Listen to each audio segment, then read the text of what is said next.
इस वीडियो में हम बात करेंगे हेगल और कार्ल मार्क्स के कंसेप्ट्स के बारे में। हेगल जो कि डायलेक्टिकल मटेरियलिज्म को इंट्रोड्यूस करते हैं एंड इसको क्रिटिक करके कार्ल मार्क्स अपनी कंसेप्ट को देते हैं, that is material historical materialism. अब हेगल ने जो आइडिया दिया था डायलेक्टिकल मटेरियलिज्म, डायलेक्टिकल मतलब डायलॉग के फॉर्मेट में, उन्होंने कहा क्या था? उन्होंने बेसिकली कहा था कि मैं कुछ बोलूंगी, ठीक है, तो आप मेरे को काउंटर करोगे, राइट, खुद को डिफेंड करने के लिए। यानी कि मेरी कही गई बात यदि किसी को पसंद ना आए तो वो काउंटर करेगा, मतलब क्रिटिक करेगा मेरा, और क्रिटिक के बाद फिर एक नया आइडिया जनरेट होगा, राइट। मतलब कि हेगल मोस्टली फोकस करते हैं आइडियाज पर कि मैंने कुछ आइडिया दिया दूसरे वाले को, सामने वाले को वो आइडिया पसंद नहीं आई, तो उसने क्रिटिक करके कुछ नई आइडिया इंट्रोड्यूस करी।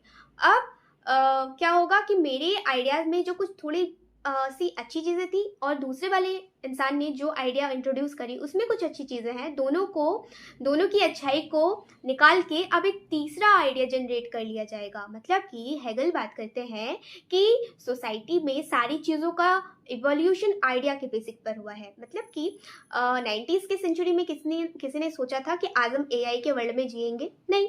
बट कैसे आया? किसी के जस्ट माइंड में आइडियाज के इवोल्यूशन के कारण आज ये मॉडर्न टाइम में हम एआई वर्ल्ड में जी रहे हैं। तो वो कहते हैं, हेगल कहते हैं कि सबसे पहले थीसिस होता है, थीसिस देते हैं इंसान, है ना।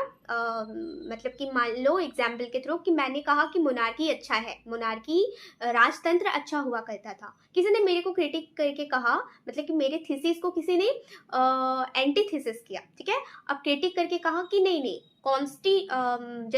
कॉन्स्टिट्यूशन अच्छा होता था, ठीक है।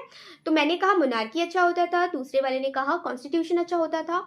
अब मोनार्की और कॉन्स्टिट्यूशन में जो अच्छी चीजें हैं, इन दोनों को थीसिस और एंटीथेसिस से अब इन दोनों को कंबाइन करके, इनकी अच्छाई को कंबाइन करके तीसरा चीज बना, दैट इज सिंथेसिस। तो थीसिस उसको क्रिटिक करके आया, एंटीथेसिस, और इन दोनों के कंबाइंड फॉर्म से बनता है सिंथेसिस। तो थीसिस, एंटीथेसिस एंड सिंथेसिस, यानी कि डायलॉग के फॉर्म में हम अपने आइडियाज को और बेटर वर्जन में जाते जाते मोनार्की, ठीक है, मोनार्की का दूसरा जिसने क्रिटिक किया उन्होंने बोला कॉन्स्टिट्यूशन, एंड जो नेक्स्ट रूप, जो नेक्स्ट आइडिया बनेगा, दैट इज कॉन्स्टिट्यूशनल मोनार्की। मतलब दोनों के अच्छे गुणों को हमने कंबाइन करके कॉन्स्टिट्यूशनल मोनार्की फॉर्म कर लिया। तो हेगल का कहना यही है कि सोसाइटी में जो भी चेंजेस होते हैं ना, that is based on idea में चेंज